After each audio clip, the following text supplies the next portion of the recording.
Chapter 14, Southern Sudan, 2009. For 3 days, the air around Naya's home was filled with the sound of the drill. On the third afternoon, Naya joined the other children gathered around the drill site. The grown-ups rose from their work, pounding rocks, and drifted over, too. The workers seemed excited. They were moving quickly as their leader called out orders. Then, whoosh! A spray of water shot high into the air. This wasn't the water that the workers had been piping into the borehole. This was new water. Water that was coming out of the hole. Everyone cheered at the sight of the water. They all laughed at the sight of the 2 workers who had been operating the drill. They were drenched, their clothes completely soaked through. A woman in the crowd began singing a song of celebration. Naya clapped her hands along with all of the other children. But as Naya watched the water spraying out of the borehole, she frowned. The water wasn't clear. It was brown and heavy-looking. It was full of mud. Ifo Refugee Camp, Kenya, 1992 to 1996. Salva was now 22 years old. For the past 5 years, he had been living in refugee camps in northern Kenya, first at the Kakuma camp, then at Ifo. Kakuma had been a dreadful place, isolated in the middle of a dry, windy desert. Tall fences of barbed wire enclosed the camp. You weren't allowed to leave unless you were leaving for good. It felt almost like a prison. 70,000 people lived at Kakuma. Some said it was more, 80 or 90,000. There were families who had managed to escape together, but again, as in Ethiopia, most of the refugees were orphaned boys and young men. The local people who lived in the area did not like having the refugee camp nearby. They would often sneak in and steal from the refugees. Sometimes fights broke out and people were hurt or killed. After 2 years of misery at Kakuma, Salva decided to leave the camp. He had heard of another refugee camp far to the south and west, where he hoped things would be better. Once again, Salva and a few other young men walked for months, but when they reached the camp at Ifo, they found that things were no different than at Kakuma. Everyone was always hungry, and there was never enough food. Many were sick or had gotten injured during their long, terrible journeys to reach the camp.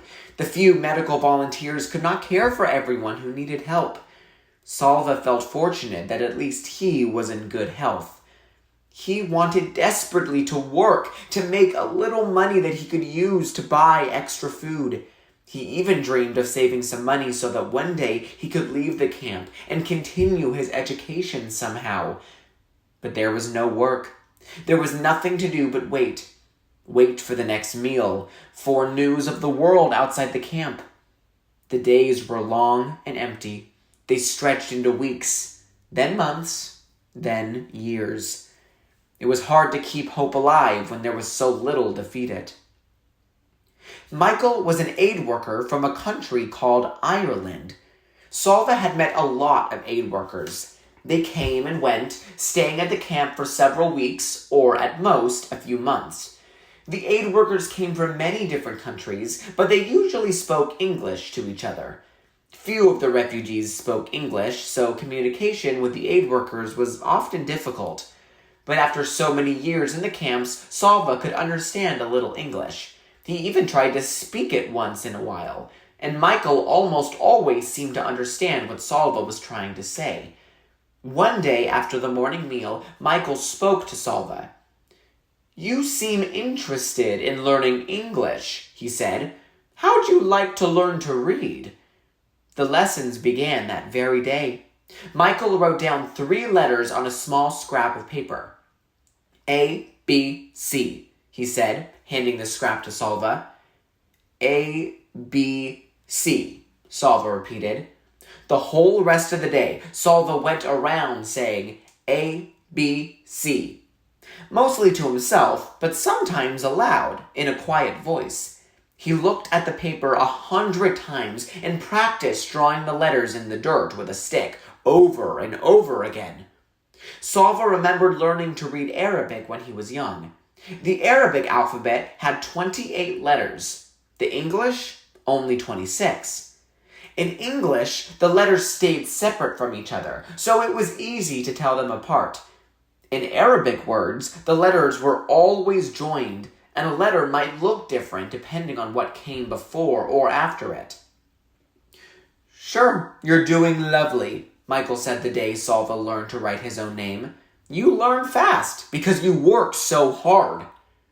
Salva did not say what he was thinking, that he was working hard because he wanted to learn to read English before Michael left the camp. Salva did not know if any of the other aid workers would take the time to teach him. But once in a while, it's good to take a break from work. Let's do something a wee bit different for a change. I'm thinking you'll be good at this. You're a tall lad. So Salva learned 2 things from Michael: how to read and how to play volleyball. A rumor was spreading through the camp. It began as a whisper, but soon Salva felt as if it were a roar in his ears. He could think of nothing else. America. The United States. The rumor was that about 300 boys and young men from the refugee camps would be chosen to go live in America. Salva could not believe it. How could it be true? How would they get there? Where would they live? Surely it was impossible. But as the days went by, the aid workers confirmed the news. It was all anyone could talk about. They only want healthy people. If you are sick, you won't be chosen. They won't take you if you have ever been a soldier with the rebels. Only orphans are being chosen. If you have any family left, you have to stay here. Weeks passed, then months. One day, a notice was posted at the camp's administration tent. It was a list of names. If your name was on the list, it meant that you had made it to the next step, the interview. After the interview, you might go to America. Salva's name was not on the list, nor was it on the next list, or the one after that. Many of the boys being chosen were younger than Salva. Perhaps America doesn't want anyone too old, he thought. Each time a list was posted, Salva's heart would pound as he read the names. He tried not to lose hope. At the same time, he tried not to hope too much. Sometimes he felt he was being torn in two by the hoping and the not hoping. One windy afternoon, Michael rushed over to Salva's tent. "Salva, come quickly! Your name is on the list today!" Salva leapt to his feet and was running even before his friend had finished speaking. When he drew near the administration tent, he slowed down and tried to catch his breath. He might be wrong. It might be another person named Salva. I won't look too soon. From far away, I might see a name that looks like mine, and I need to be sure. Salva shouldered his way through the crowd until he was standing in front of the list. He raised his head slowly and began reading through the names. There it was. Salva Dutt, Rochester, New York. Salva was going to New York. He was going to America.